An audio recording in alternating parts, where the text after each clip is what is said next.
Broadcasting live. It's America's longest running talk show on computers. It's Computer America, bringing you the biggest names in technology with guest interviews, new products, and your emails. Listen live at computeramerica.com on any device around the world.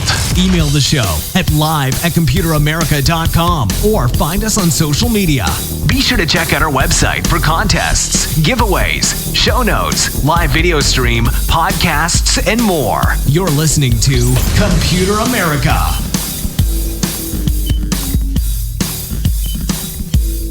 Hello and welcome to the Computer America Show. We are the nation's longest running, nationally syndicated radio talk show on computers and technology. I'm your host, Ben. And I'm your co-host, Carissa. Perfect. And hey, everyone, welcome to today's program. So today on the show, we will do computer and technology news with any time that we have left over. But in the first part of the show, we have something special planned. And special as in a topic that, as Carissa put before the show, a bit heavy, man. But, you know, that's going to be okay because it's a topic that I think we could definitely raise awareness about, because whenever I talk about this in my day-to-day life, and I don't mean to sound like I kind of go around saying, have you heard about domestic abuse as it relates to technology? Like that's not how I open up my conversations. But whenever I do mention things like that, people are like, oh, I never considered that. And that's the real reason why I thought that we would bring it up on the show, is because, I think a lot of people have not considered it. Yeah, I certainly didn't until you sent me, the topic for the day. And it's, it's but it makes sense. Lot to take in. It makes sense, makes absolute sense, and it's such an important thing. It's just like another one of those, internet laws that you never really think about. You never think about the consequences of technology until you're in that sort of situation. Yeah, there's there's an article up on Computer America that I wrote like 2 years ago, still relevant today, but things about technology that you never think about, and one of them is, Chris, I don't know if you know this, like if you go through the article, one of them is why you can't take scans of money, like why you can't print fake money like on a regular consumer printer. There are little images embedded in dollar bills that the printer will pick up on, and it will actually cut it off at about 10%. It is impossible to scan a $1 bill into your printer. That's really interesting. I might even have to try that just for like science. Yeah, go for it. I had no idea. Yeah, you can't do that. There's a reason why cell phones, after they reach, I think it's like 18,000 feet, and if they travel at like 1,200 miles an hour, the GPS on your phone will automatically shut off, because they assume that traveling at those speeds and at that distance, your phone is being used as some sort of GPS device for a missile. And the military has an automatic shutoff for phones so that they cannot be used for weapons. That's so interesting. I had no idea. Wow. That's really cool. Yeah, the article has like 5 or 6 of them. But yeah, it's little things about technology that someone somewhere has thought of in some manner. And I feel like domestic violence as it relates to, or violence abuse as it relates to technology is going to be a very, very, hopefully enlightening, hopefully not too enlightening. Maybe people out there might see this behavior in themselves and what really constitutes abuse. I think that's, Carissa, I really think that's going to be a big part of maybe what people come across with this segment, is that they'll say, oh, I do that. I never thought it was abusive, to check the browser history, to, be constantly updated on someone's whereabouts, and do this and do that. Like little things like that. That's what I'm expecting, is that things that are super easy with tech, I'm hoping people don't see in themselves, things that they do. So, but even still, if they do, it's a learning curve. Sometimes you're brought up with ideals that aren't necessarily how you feel, and maybe you have insecurities in those ways. So it's just more about being a better person. There are nuances. I'm not saying that this is a one size fits all, and you are automatically the worst person in the world if you ask for updates throughout the day. But there's a line, and we're going to talk about how technology is, bringing that line to a different place. So everyone, computeramerica.com. I promise there are things that are not just about domestic abuse. There's tons of different articles and reviews and show notes and past shows, future shows. There's video archives, the podcast, of course, where you can listen to that anywhere where podcasts are heard, by the way. All that and more at computeramerica.com. We highly encourage you to check that out. And of course, find us on social media at Computer America on all socials. Although I got to say, just complete aside, Carissa used to run the Computer America Instagram account, which we're gonna do more with that later. But I gotta say that when she took a little hiatus, I took it over, and I wanted to delete the account and recreate it so that I had the credentials, just so it was underneath like the singular Computer America email address and everything like that. And after I deleted the account, Carissa, they said, that name's already taken. And I'm like, I swear it isn't, because I just deleted it like 2 minutes ago. And that's why it's Computer America, at Computer America on Twitter, Facebook, on all of these. But on Instagram, I think it's like computer_America. Search Computer America. It'll still pop up. I'm just saying that that particular one, I need to call tech support over at Instagram, get that fixed. Oh, it's tragic. So yeah, technology woes affect us all. So with that being said, Carissa, unless there's any other announcements, updates, anything that happened since yesterday? Nope, I'm ready. I think we're ready too. So everyone, let's get into, I don't have any music. I guess it would be like an Adele song, I guess would be the proper intro music for this. But yeah, I don't have any music for these special segments. And by the way, the video portion you can watch, you can follow along, and of course these will be posted in the show notes. Any links, Carissa contributed, a couple resources. All of that will be available in the show notes after today's program. And hey, also check out the video portion. We have a dog cam because, hey, that's one thing about having a home studio is, well, being able to see the dog. So, well, tell us the dog's name. That one, Scruffy? No. That's Merlin, I believe. Yes. He looks like a wizard. Yeah, that's Merlin indeed. Sometimes Zach makes an appearance, but yeah. Miss Merlin for now. So everyone, if there's a dog there, we will have the dog cam. But regardless, let's go ahead and get started with today's segment. So yeah, we're just going to jump right into it. And again, to give everyone an introduction, what we're trying to accomplish here.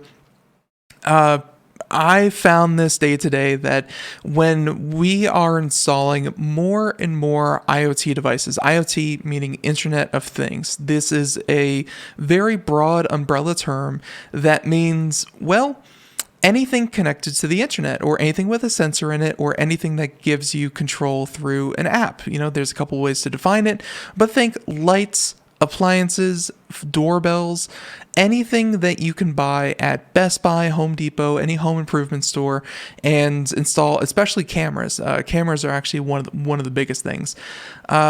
Internet of Things is huge, and it's getting bigger. I actually have I actually have an example of just how many devices there are, and I think a fun place to start would be throwing out some numbers, because I think people like numbers even if they don't make the most sense because they're so massive. Here we go. So we'll start with this one here, and Carissa, 7 billion devices in 2018. So this article was written at the beginning of this year. There were 7 billion devices in 2018. Now, check this out. In 2019, you're looking at 26.66 billion internet-connected devices in 2019. Think about that. You increased 4 times as much in a single year. It's getting super easy to put things on the internet and make them connected. Some other numbers include every second, so every 1 second, there you go. 127 new IoT devices are connected to the internet. Wow. During 2020, experts estimate the installation of 31 billion IoT devices. So that number from 26 just to 2020 is probably going to go up to 50 or 60 billion. And then you can bet, due to COVID, there's a lot more investment in the home, and there's a lot more investment in internet connected devices and things like that. So I would say by the end of this year, most estimates point to about 60 billion devices that will be connected to the internet. Wow. 2021, you're looking at another 35 billion. And remember, this is worldwide. So this is all over the world, China, Australia, America, Europe, all that. So what's like the average like number of IoT devices per person if you divide it by those numbers? Well, we can do that real quick. By the end of the year, again, we should have about 60, so 35 by the end of next year. There should be by the end of next year, somewhere next year or the year after, we should hit about 8 billion people. Happy birthday to another 300 million people. But, but let's say there's about 8 billion. That is at least 10 devices for everyone. It works out probably closer to like 1.2 devices per, 12 devices for every one person. And again, a device can be a smartphone, it can be a tablet, it can be lights, it can be, something as simple as fitness trackers. Yeah, fitness trackers on your wrist, all the way down. And this is the main point. When we say that there are 100, soon, there will be 75 billion devices or more connected to the internet. What we mean by that is that's everything, including all the way down to Carissa. They have little, they're very cheap. They're only like a couple dollars, and you put them around your water heater, or you put them in your basement, or you put them all over your house. And they're little water sensors that if they come in contact with water, they'll send you a text message saying, "Hey, you could have a leak. It's right here." Wow. Yeah, and it's only like $1, but that constitutes one of these numbers that we're talking about here. So they're devices that range a whole wide range of uses. It's not just 100 billion phones. It's tons of different devices. So, and then this article that we have here talks about revenue, which we're really not focused on, but also 93% of enterprises will have IoT, 80% of industrial manufacturing will have IoT, 90% of cars, and that's a big one as it relates to domestic violence, 90% of cars will be connected to the web through IoT, and about 3.5 billion cellular IoT connections, so things with 4G, 3G, whatever, tablets, phones, things like that. Those and webcams, of course, will be connected. So the big one, cars and cell phones and other devices, they're coming. And in a lot of cases, they're already here. So that's the world we live in. That's kind of our starting point. Things are getting connected, and we talk about every day on the show how awesome that's going to be. And don't get me wrong, it is going to be amazing. It's going to be very, very convenient and fun and exciting when you just kind of walk into a house and everything lights up, everything starts, and everything just works. It's going to be the Jetsons on steroids. It's going to be great. But here's the part where we get to with, again, kind of domestic violence. And it starts with using the exact same technology, the exact same webcams that you would buy, the exact same connected doorbells, connected door locks, things like that, except turning them around, facing them inwards, and you have cameras pointing at the inside of your house. You have door locks that you can't activate, but someone else can, just through the use of their phone. Thermostats that we have an article later on talking about someone who would intimidate and harass their ex-wife because they had access to their smart thermostat, and they would turn it up to like 90 degrees in the middle of summer, essentially harassing them. And, they, short of like ripping your thermostat off the wall, these people don't know how to use these things. And especially if they never had access to them, then, actually getting control of them is super, super hard. So, the problem is that we use these exact same devices that we can all, install and we can all buy off the shelf, but they are the ideal tool for an abusive relationship. So, Let's see. So, Carissa, you included these in the show notes. We should probably start with the very first link, just to kind of mention that at the beginning, and then we'll also again include that in the show notes. All right. So yeah, right here we've got the the hotline.org. So if you go to www.thehotline.org, that's going to be kind of like a resource for National Domestic Violence Aid. You can give them a call at 1-800-799-7233 if you need to talk to them about anything. They can hopefully help with whatever issues you're having. There you go. Yeah, and even when you go to the website and you like immediately go there, they say computer use can be monitored and is impossible to completely clear. If you're afraid of internet usage might be monitored, call and you can call it there and read it there. This is something that we have a PDF from a research paper that is that we're going to talk about, but essentially.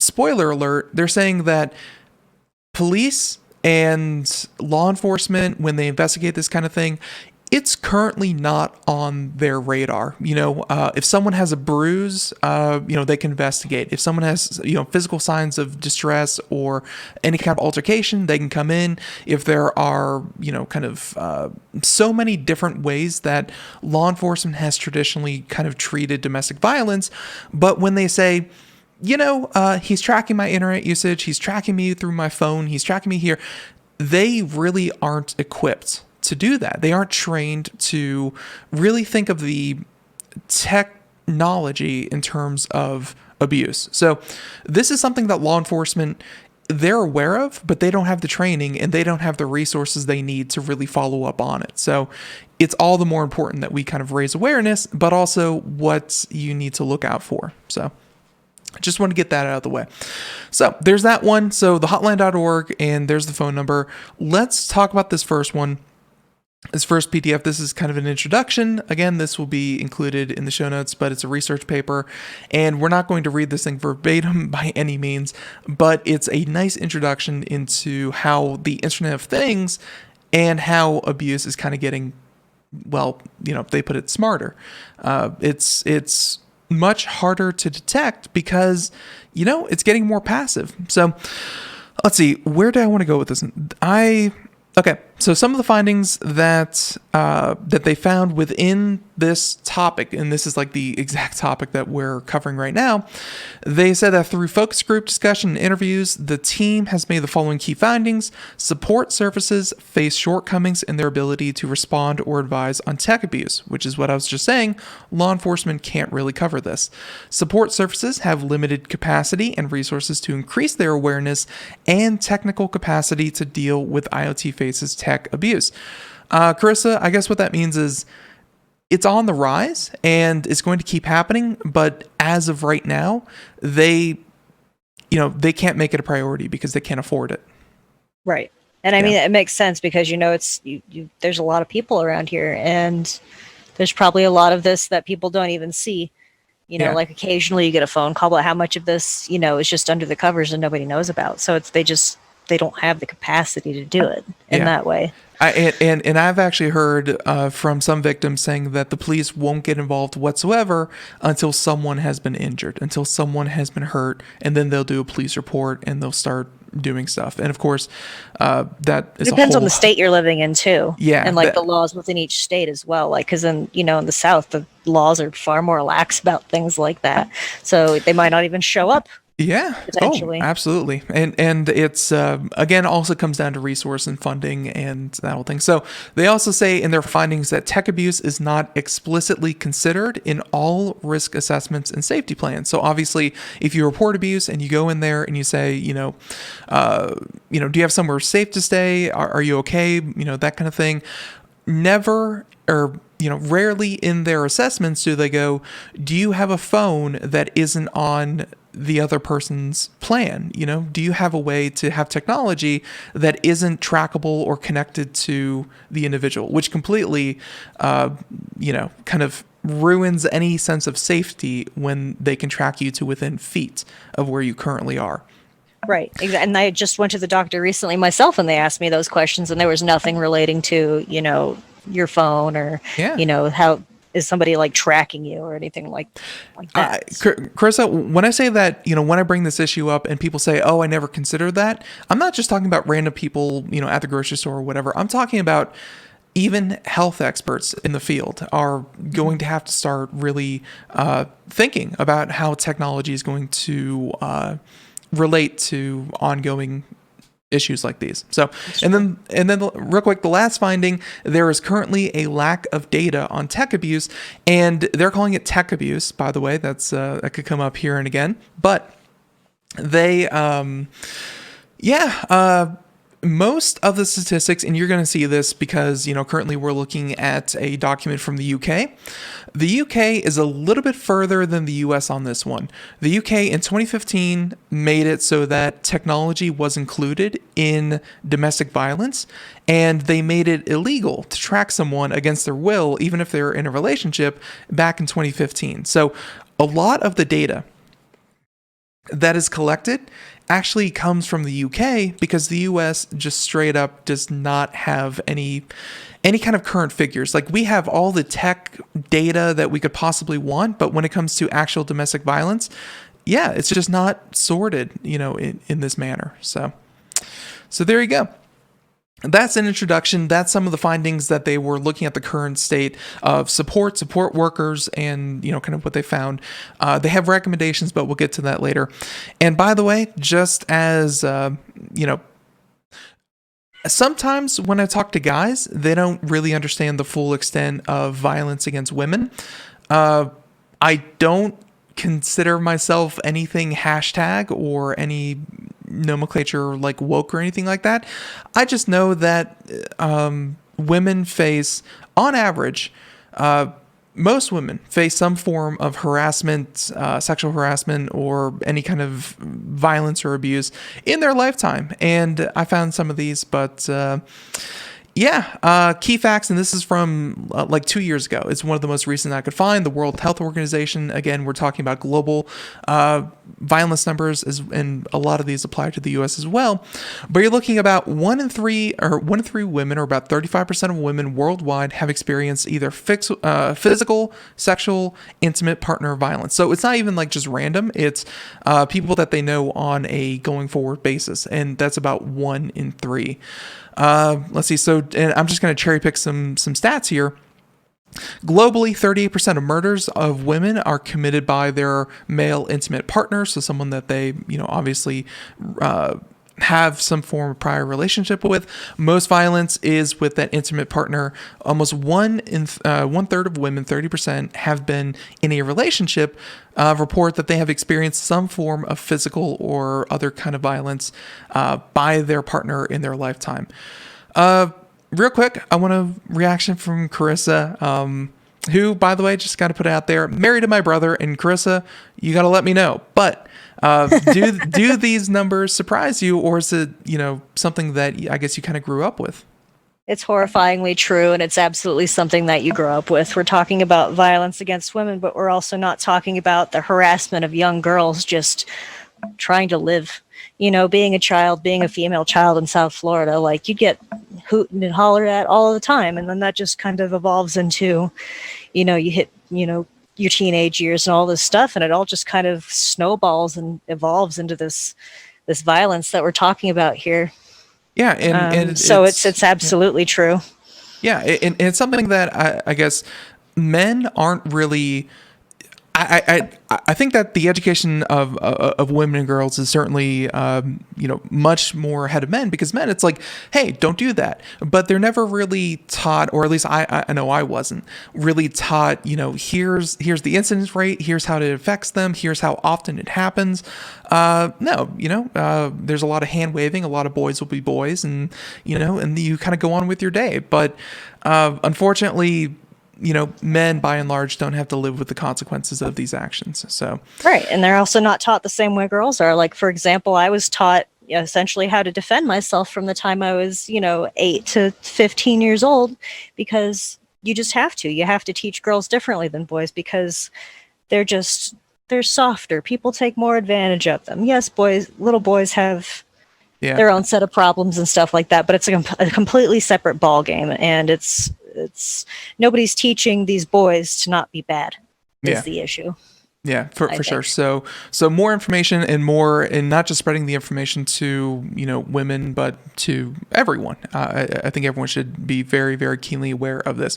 So with that being said, this is obviously a problem. And as IoT gets, I'm going to say IoT gets better, because the big takeaway I want people to have from this is that technology is a force for good when it's used like that.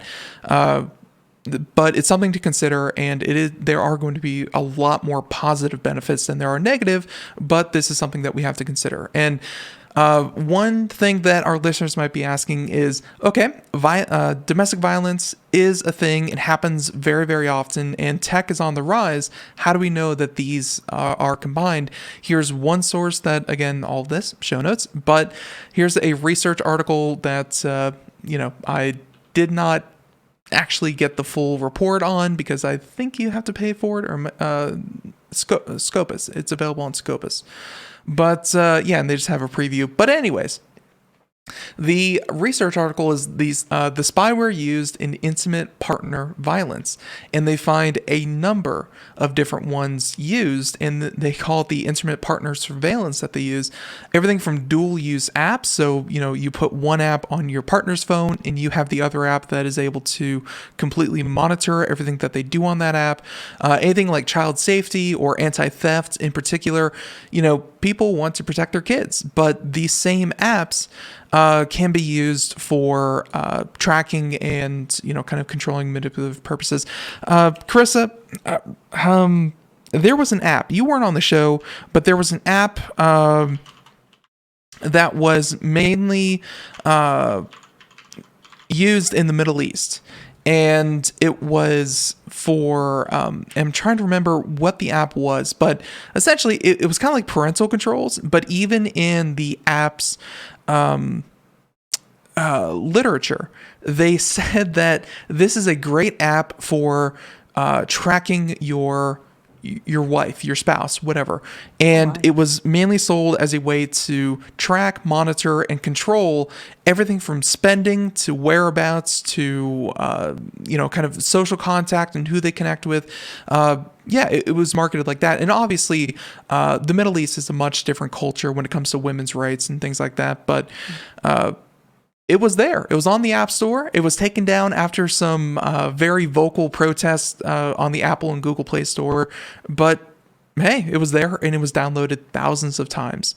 It's a real issue. And I want people to know that even though we're talking about it in kind of abstract terms, this is something that does happen. Again, hard, firm numbers are hard to really kind of get because this is not being tracked, but it is happening. So that's what I wanted to make perfectly clear, even if I can't speak to very, very particular, to the very particulars of it. It does happen. So.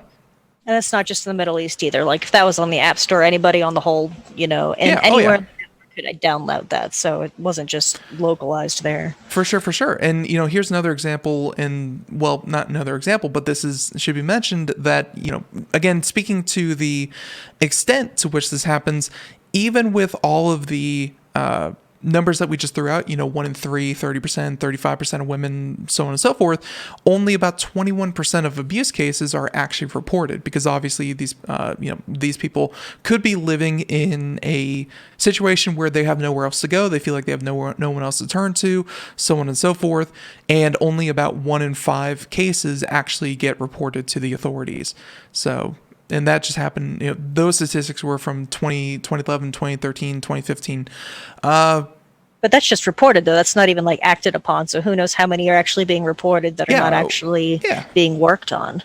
Yeah, exactly. So 20%, the point is, it's probably even underreported to the extent that we're reporting. So there you go.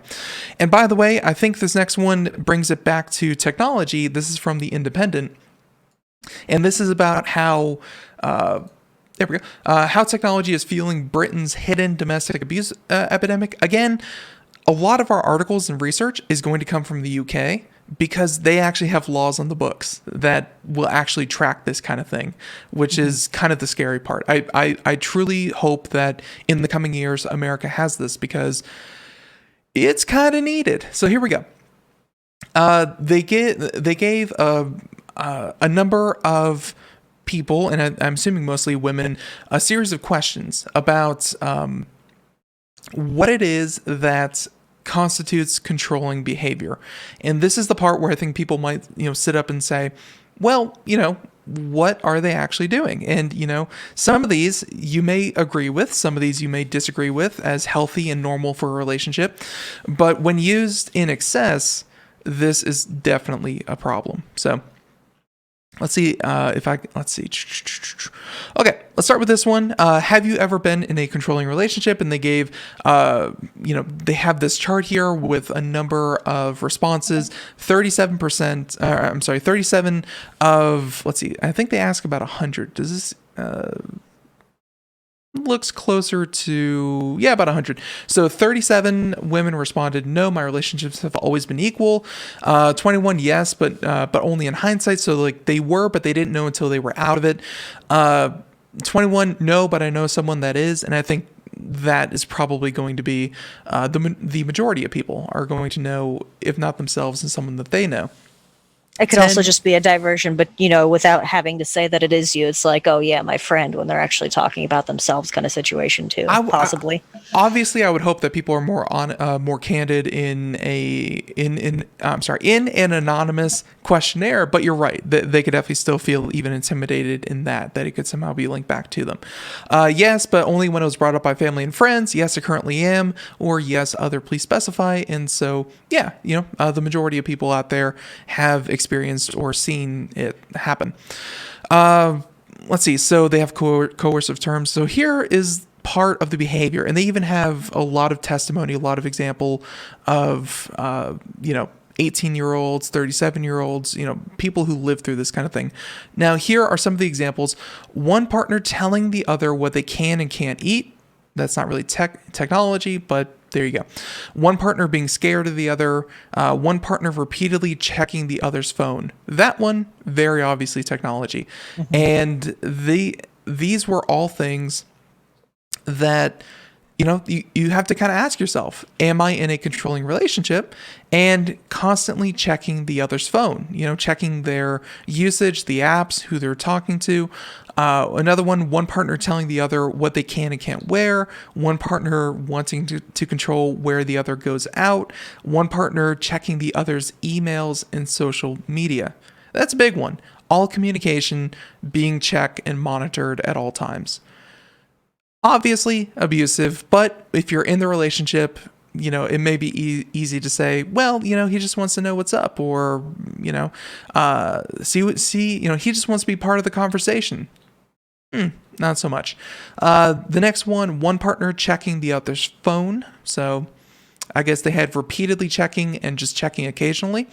And then, of course, a lot of people would consider none of the above acceptable behavior. So yeah, these are, and we're going to get into more examples, but again, maybe you find yourself on that list and thinking, oh, I do that, but I'm not abusive.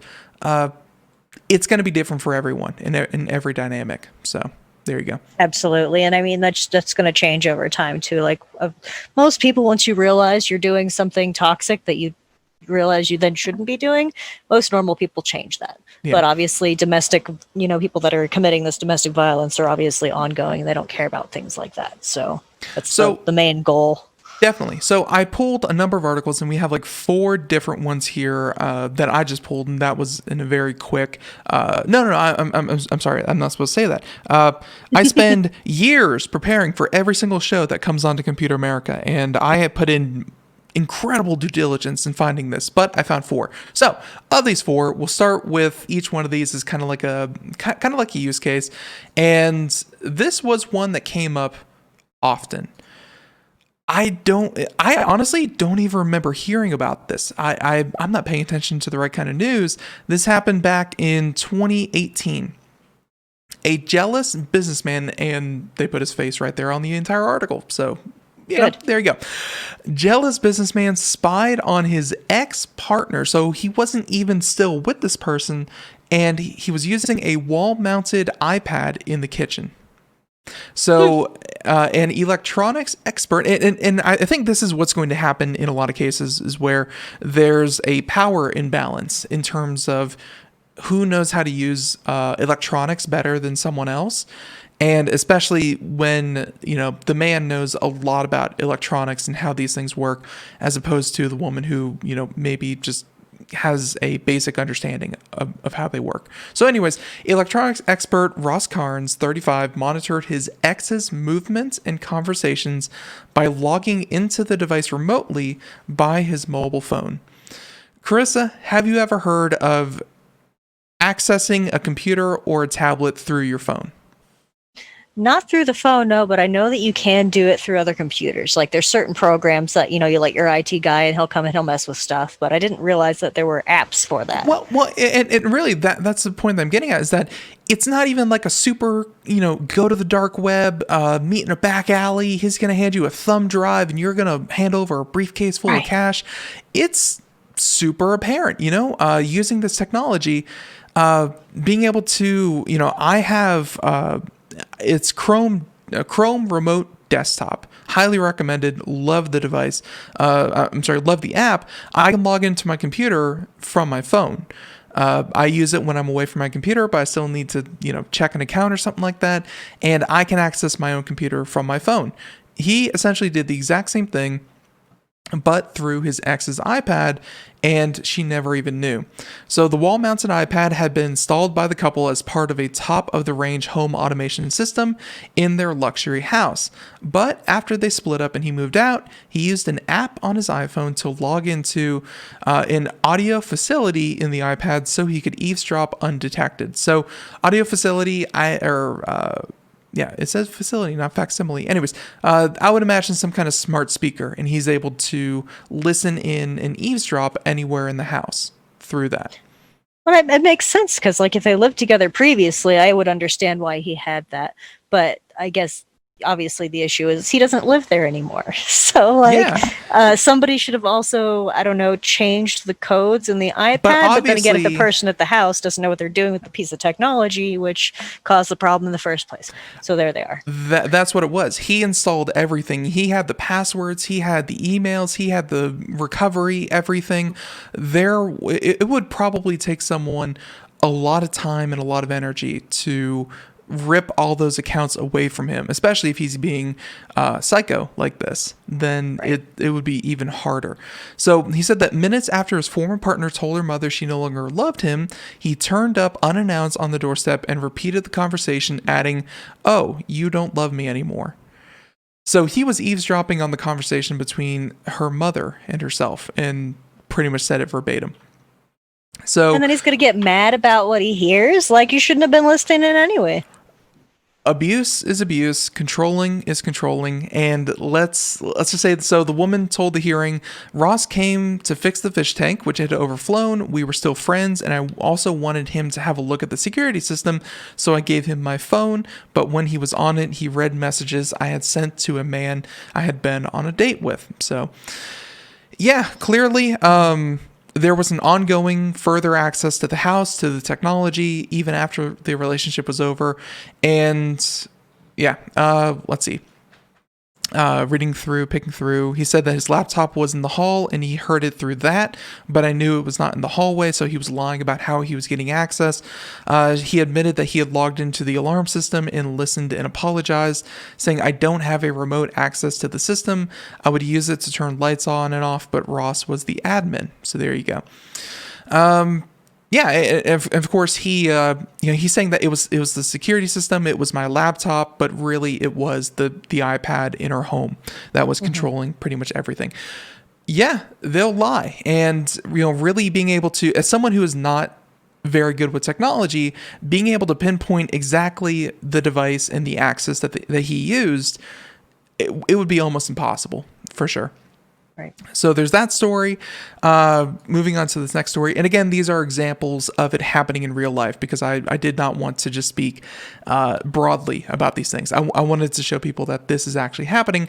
This one from the BBC saying that I didn't realize I was going to, that it was going to be part of my entrapment. And this is obviously people relating that, using technology is going to be part, having a phone, having a laptop, something that I think everyone can kind of expect of themselves nowadays, would then be part of what it is that keeps them in those abusive relationships. So one of them is a woman's I'm sorry, a lot of these are women's recounting of what happened and how it started. One of them was a technophobe, so someone who was not, who was afraid of messing with technology, and they controlled, and she escaped the control of her tech-savvy ex-partner after 10 years, saying that he set up her email and social media accounts for her, which meant he had full access to them, which, yeah, folks, set up your own accounts. That seems to be hugely important. He also replaced her flip phone with an iPhone, and he paired it with the iPad so he could monitor her calls and messages, and activated the phone's location tracker, saying it would help her get to the bus. You wouldn't think that he was doing anything bad, but showed you that what he was doing. Never in an abusive relationship are they going to say, I'm going to track you every minute of the day because I can't use that word on the air, because I'm a jerk. Yeah, they're never going to say that. It's going to be, like he said here, to help you get to the bus, to help you do this, to help you do that. It's all in your sake. It's for your own good. Trust me on this. You want this. When she noticed things such as her iPad ringing when her phone rang, her ex told her he was just testing a new app. Let's see, what else here? He also installed cameras around the house, inside the house, in the guise of security, but he would use that to track people who came into the house and then know, kind of who to ask, when to listen to, things like that. There was a time he said he would leave us to catch up and said he would use his computer in the kitchen upstairs. And I moved behind the camera and told my sister to keep talking. I went upstairs, saw him listening to what he thought was our conversation. So, caught him red-handed. It's a slippery slope. So, kind of going through this, obviously a lot of this has to do with the phone, the messages, social media, Facebook Messenger, Xbox. So obviously game consoles and things like that. All of this can be used to track your movements and whereabouts every day. I think something else to kind of note too is a lot of these are obviously women's recounts of things happening to them, but women can also be the toxic partner in the relationship. Women are also capable of using this against their male partners too. It doesn't happen as often, but we can't discount that also happens. So the reason I'm focusing on women a lot is because, much like I said, that technology in terms of abuse is not being tracked, and it's only in the last couple of years really being tracked by the UK. Domestic violence and abuse against men, like, I'm not even talking about technology. I'm saying that abuse against men in general is not looked at, like, at all. There's no funding, there's no research, and what research there is underfunded. There's really no good statistics for the amount of abuse men receive in relationships. So in an underreported field, on top of an underreported category within that field, I just don't have the numbers to speak to that. It happens. I guarantee you it does. Carissa, you're absolutely right. I just don't have anything for that. I can't find anything. That's fair. Yeah. That's absolutely fair. So yeah, I a lot of these, like you said, are coming from the point of view of women, but it does definitely happen the other way around. And so don't take it as this can only happen to women. No, it can happen to men too. If you're feeling like this applies to you, just the other way around, then hey, take that as it stands. So this next article that we have here, number of users that encountered stalkerware increased by 35% to 37,000 in 2019. So this is just from last year. And this is, they said that this is similar to parental control apps, but obviously installed by someone that you know and is, stalking you. So-called stalkerware programs carry the possibility for intrusion into a person's private life. By using them, an abuser can access their victim's messages, photographs, social media, geolocation, audio, or camera recordings, and sometimes be able to use that in real time. In legitimate parental control apps, programs run hidden in the background. Such programs run hidden in the background without the victim's knowledge or consent. They are often promoted as software for spying on people's partners. So, as opposed to, let's say, parental controls, if you try to access a website that you shouldn't be going to, the parental controls will kick in and go, hey, we don't feel like you should do this, bring this to your parent, have this conversation, blah, blah, blah. This is strictly, you will never know what's on there, and it will track everything a parental control would do. Except it just feeds it into somebody else's database, yes, essentially? Yes, and it will never give you warning. It's not meant to block or anything. It is strictly meant to stalk. And again, the numbers of these increased 31% in the past year, and this is from 2019. So it's going up even further. This is a real issue, and it needs more research and funding, but yeah. So we're going to include this article here as well, but just know that... the number of cases is increasing a lot. Obviously, like you said, Carissa, because, if it's available in one country, if it's available in anywhere in the world on the App Store, then anyone else in the world can download it and use it for the exact same purposes. Ease of access is a huge thing here. So we have this. So the last article before we move on to our next subtopic, and this is, just kind of facts about digital abuse. I saved this for, these are things that you should ask yourself, and, just good information to read if you are on the fence, if you are not. Some of the questions include, have a discussion about comfort levels. This is what I was talking about, Carissa, with you, about, this is going to be different for everyone. And if someone is uncomfortable with being constantly monitored, then don't do that. But if someone is comfortable, then hey, whatever, that's between you two. Find a happy medium. Information about whereabouts is not owed. Healthy relationships have boundaries, and the internet is forever. Obviously, what is uploaded to the internet is very hard to take off. So. Let's see. So there's that. Let's see. So moving on, I meant to make this a bigger topic about what devices to really watch out for, but I think that's going to come, and I hate to do this because, common sense is not common. Everyone, well, and I don't mean that in like a bad way. I mean that, people are going to have a different view of what is common sense and what isn't. But, yeah, absolutely. Specific devices, Carissa, way at the beginning you said fitness trackers. Anything internet connected, you can kind of think about it and see how it will make your life better. But now that we have kind of put this idea into people's heads, I think it should be very obvious that think of any device, especially personal wearable device, but any internet connected device that you can put in your home and how it can be used to control someone as opposed to, kind of help them in their day-to-day lives. So I have this article here. PC spyware and password theft, obviously key loggers and any kind of parental controls that people don't know about. Find My iPhone that's not being used by the individual who actually uses the iPhone. Things like that. Those are types of devices and things that you need to watch out for. Mobile and social media. Phones and social media, emails, texts, direct messages, things like that, all should be watched out for. Internet of Things, and this can include, like we said, security systems, doorbells, appliances, thermostats, things like that. Should definitely, be careful who has access to these things because they can very easily track you. And also, it just seems weird. Like, let's say you walk into somebody's house, you go on a date, you start getting to know them, and they put up security cameras in the house.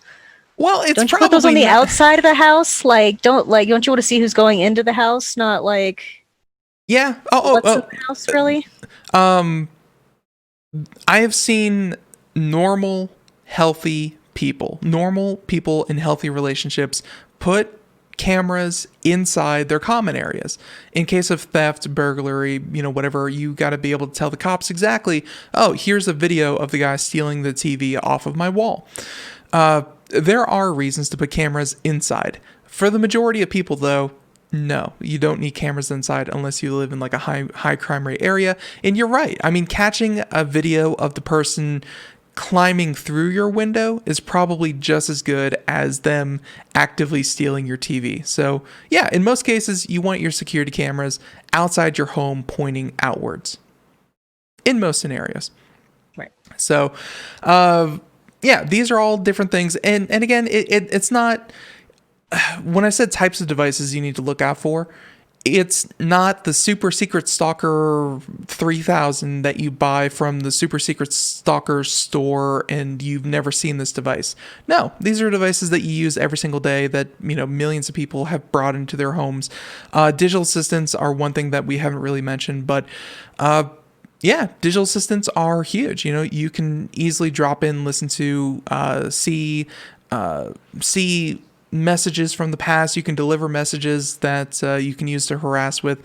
Yeah, anything that you can bring into the home that is connected through an app or through the internet can be used like this. So, and like this article here at the end from Malwarebytes Labs, what they say, there's no quick fix. There's no magical bullet. There's no one way that you can flip a switch and say, I only want the right people to have access to my devices. No, it doesn't work like that. And it's especially harder if, they help set it up. So right. Be careful with that. We have some resources here for further reading. And let's see, I wanted to go, there was something about each one of these websites in particular that I wanted to cover. Really, this one here, techsafety.org, it covers a lot of what we were just kind of talking about. They have toolkits. They have they have kind of like they have connections to the National Network for Domestic Violence. They have toolkits that you can use for legal confidentiality, safety net applications that will wipe your history and use a VPN to tunnel through so that anyone monitoring your internet connection can't see where you're going. There's a lot of good resources here, and they even have like a quick exit that will immediately send you over to Google, as opposed to just closing the tab. Because obviously, if you are just closing the tab and someone that you're living with sees that, they're going to get immediately suspicious, as opposed to, oh, they're on Google. It's whatever. So, right. Yeah, little things like that. This is something that, they have the hotline like you were just talking about here on the sidebar as well, and tons of great resources. So I wanted to get that site out there. This was a PDF properly titled Tech Abuse. Hey, that's right up our alley. Gender and IoT Research Report, and they're talking about summary, technology poses a risk, everything we've just been talking about. Let's see, throughout our research, we have found that at present, there is a lack of awareness, which is what we're trying to do here right now, and technical capacity to respond to technology-facilitated abuse in both statutory and voluntary support services. So there you go. So the police and, just general support is not really there for if you're being abused in this manner. Therefore, we call for measures to increase the level of knowledge and competence. So that's actually a really good point, and something that we haven't, kind of mentioned before. I think one of the best ways to combat this, knowing there's a problem, great first step. And, knowing how it works is great. But knowing how the technology works, and this is not a plug to get people to listen to Computer America on a regular basis, listen to Computer America and you'll never be abused again. No, not what we're saying. What we're saying is having some form of competency, being even just the basics, that woman noticing that whenever she would, whenever her phone would ring, her iPad would ring, knowing why that is and how that works is a great first step in being able to identify if something is wrong. So, basic competency in technology would be a great place to start. They also say that a future-proof domestic violence and internet security legislation and for technology-facilitated abuse to be incorporated into support services, risk assessments, and safety plans, like we just said. A lot of that, Carissa, I've noticed that, reading through a lot of these and talking about a lot of this, Carissa, can you believe it's almost been an hour? Really? Yeah, we have like 4 minutes. We got to wrap this up. Oh, Lord. but yeah, I've noticed, Carissa, that a lot of the end result and a lot of the conclusions that they have reached, they all point to the same thing, which is awareness and funding. Being able to actually tackle this type of abuse and not just say, oh, well, again, unless someone has a bruise, we don't care. That's going to cause it's a fundamental thing that needs to be changed. It's because it is mainly happening to women. And we typically have less of a say in things in the U.S. And, there's lack of funding for schools and other things, which is where you would, in theory, learn about these things with technology. It's just, and it's also a very new problem, too.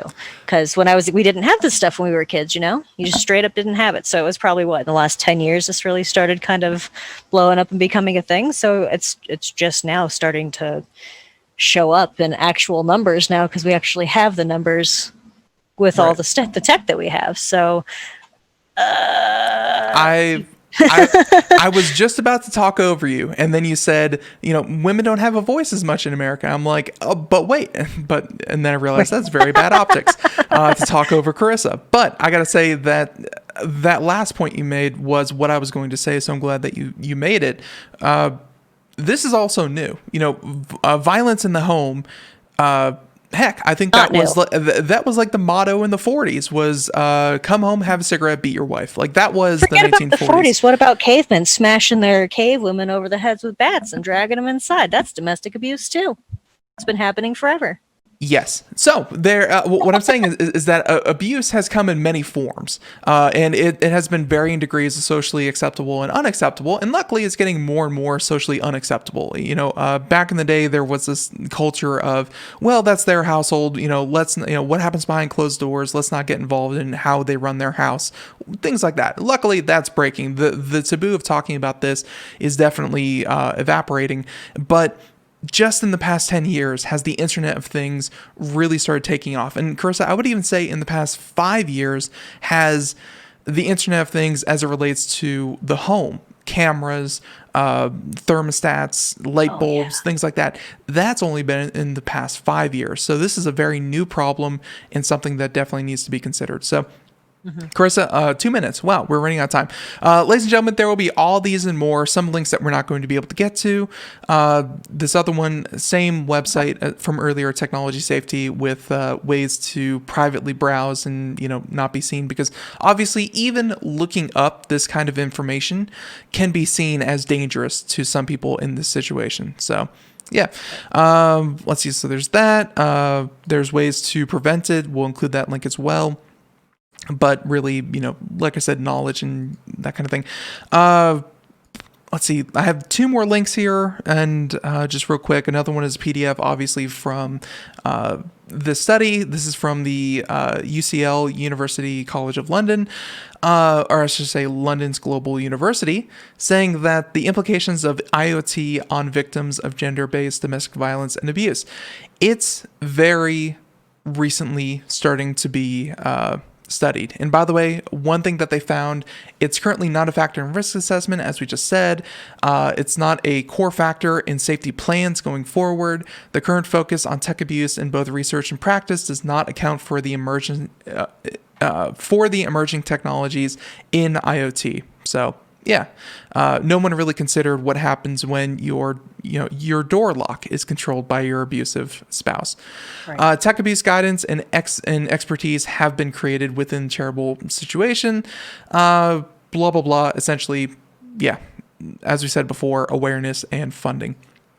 And last one, can it be stopped? It can be. Funding knowledge, research, fundamentals, and of course there are even apps. There are pieces of technology that not just hinder this whole thing, but can actually improve it. One of these, for example, that I found was Circle of Six, which is an app that you can download and you can very quickly send secure messages to trusted, confidential people that you obviously trust to let you know that you're okay, things like that. Excellent. Yeah, and then there's another one, one from Adobe in particular, talking about this exact same thing. Awareness is getting out there, and hey, I feel like we just did our part, Carissa, and very, very small part. I hope that we brought a little bit of attention to it. And ladies and gentlemen, again, if you want to find more studies, research, links, computeramerica.com. Carissa, real quick, I'm going to ask you, were you okay with that? That was, like you said, way at the beginning. That's heavy, man. Yeah, it was heavy and a little uncomfortable, but I'm okay. It was a good topic, and it's important, and somebody needs to talk about it, so I'm glad it was us. I hope that people out there really, I hope that they understood the way that we broke it down, because it is a large topic, and it's really hard to follow. So, Everyone, have a great day. Be safe. Thank you so much for listening. We'll catch you next time here on Computer America. See ya. Bye, everyone.